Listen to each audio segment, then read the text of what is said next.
nhiều có con muốn chó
Banyak kalau minta jadi kemat ya.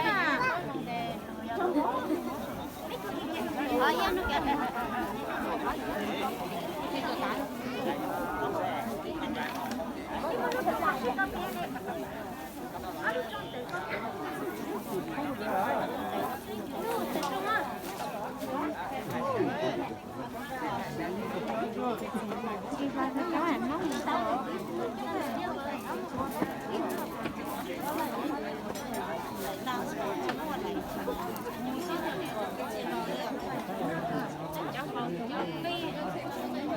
cháu phụ cháu pi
tiếp tục mua là không thuộc tiền thì thắt thủ không cái này là thì thắt thủ ở trên đời nó là bao nhiêu nó lấy chết nó là cái cá nhau to nó tôi là 어때요? 이제 개맛다 길에 뭐또 후 어때 다수어 lâu tệ bây giờ cái gì tôi khai đó cái chồng tôi là quần áo số tin đồ cái gì của rồi hát là cái chứ đó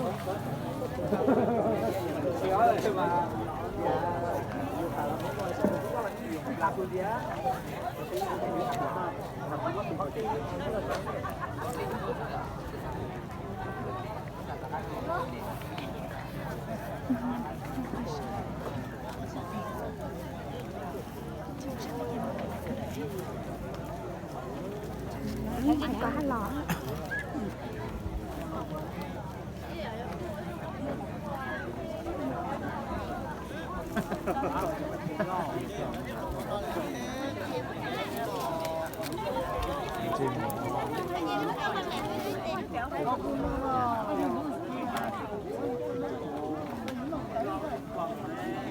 Cho nó chỉ xài liêu.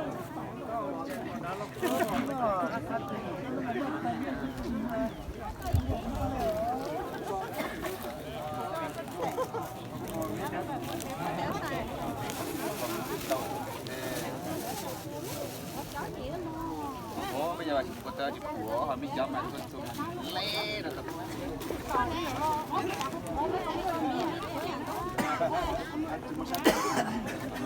Chị đã cho quán luôn nè, nó nà rồi.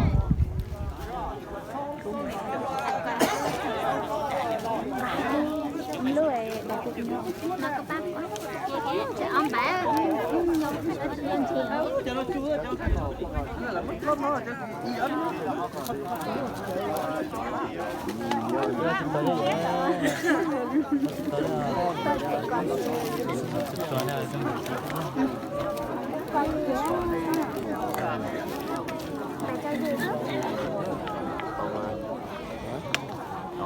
có mình bình luận á họ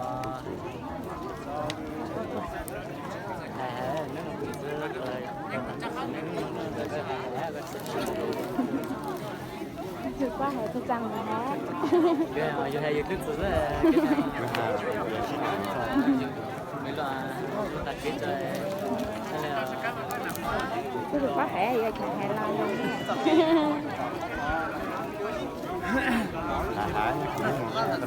Bây giờ hệ lo chỉ mi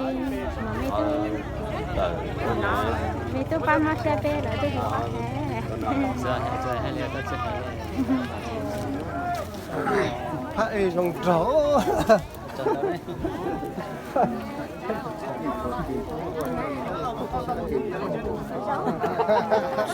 ra bên chúng ta cho mỗi người ta kỹ hỏi là cha hơn bỏ cha kỹ Đâu?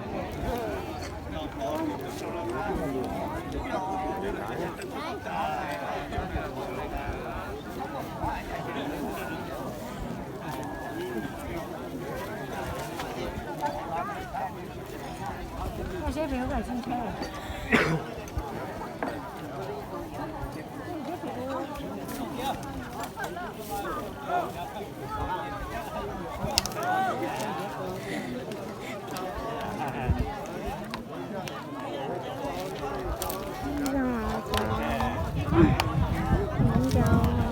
Ở đây chú tí sư nó là nó của chị nó cái dụng của chị sao y dị này đùa rồi thì nhớ rằng này sẽ là tàn thọ của sự này nó là cả ý sự này chỉ nó nhẹ chỉ nó cứ nhẹ cứ cho chị thay chị tê vì tên giàu những ngày nhai trong tê cho lại mấy chồng thay ôm cho tê sớt đời tàu nông giá tỏ tan nè cho chị tê con gì giàu sớt đời kỹ sư chị này là lỡ mà nhẹ mất gì rồi chúng mà nhẹ chỉ mất gì lại Hello này nho thầy dân thầy lo nè lo chỉ một ta ý sĩ này xưa Hãy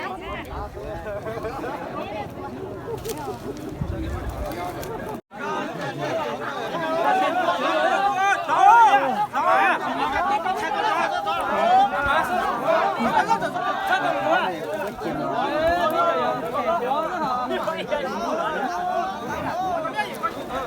kênh Ghiền Mì Gõ để không bỏ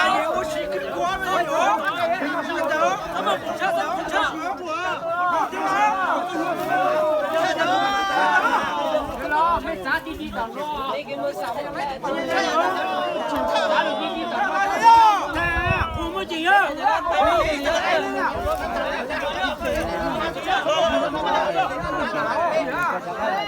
hấp dẫn.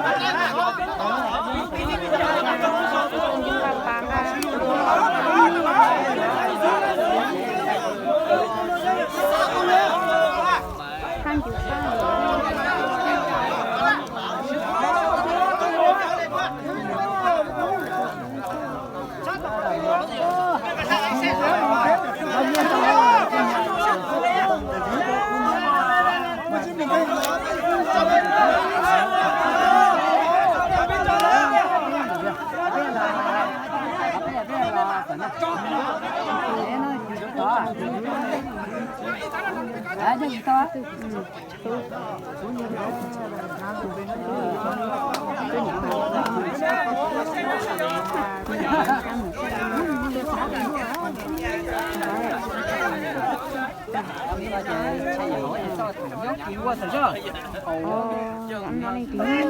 tí nó khai giá xe để thấu cho mẹ không người mẹ mấy thăm xe thôi một xe bút cho anh sẽ lên này rồi bút cho bút hơn lên tại phòng y mình nòng cơ sở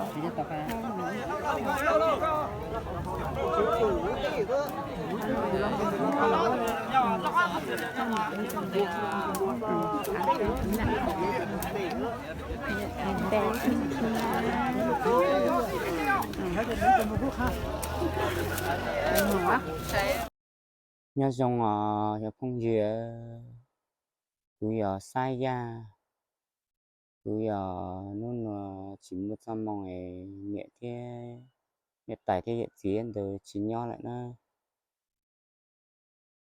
nhẹ phong là ý sống lâu lúc thì sống cầu sư chỉ bao thì chỉ mà lấy trả lấy chỉ mới được bao lấy chỉ kiệt ta xin nhanh cho sống ở phản hình cậu ở cho lúc cậu ý xỉn tôi nữa lại nó giờ không gì để cú giờ người tiêu vào thì xa cú giờ người tiêu vào thì xa như là cậu ổn anh mua xe dạ thì thế ta xin là chỉ mua nó thì cái đó là của cú ba lấy từ nhiêu tua thế này chốt chú thế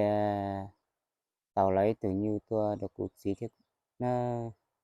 từ nhiêu là chỉ cú hùa gấu lết trừ này chỉ cú lấy tua để nhớ đã là mua nhiều lịch trả là đó là họ bao biết sinh như được cú từ mọi như là chỉ cú chỉ tu bỏ lại thế chỉ nhẹ nhẹ đi nuôi cú tu tàu một hai được chỉ cho chỉ hai đi trả đã lâu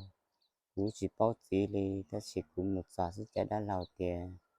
chỉ tu thạc thấy lò lại thế nên mà cú chỉ bao xả đi trả cú thì ý dọn nên sẽ chỉ thì mua cha đôi đồ cú chỉ nó cú dần từ vào thì xa cho không gì phát sinh cả thứ kia nhớ rằng cháu cứ đi theo cháu phong dư in cháu sửa đâu tí sư nếu nào giờ nếu bây giờ mua của chị cho mua cho đỡ ý chị này nữa là cô làm mua cho được cho tí sửa này ta sẽ cho các bạn cô nè tôi ta tao ý xấu lại cho cô chị nhau tao ý xấu tao sư cô chị lại cô nè ba lại thế nên cho làm mua cho được cho một vị cho bây giờ đây tao sẽ một ta bây sĩ này lại xưa cho phong như giờ đây giờ cho vị cho ý cho nên giờ đây tao có tiền tao nó là họ cho phát nước bây chọn con đâu nữa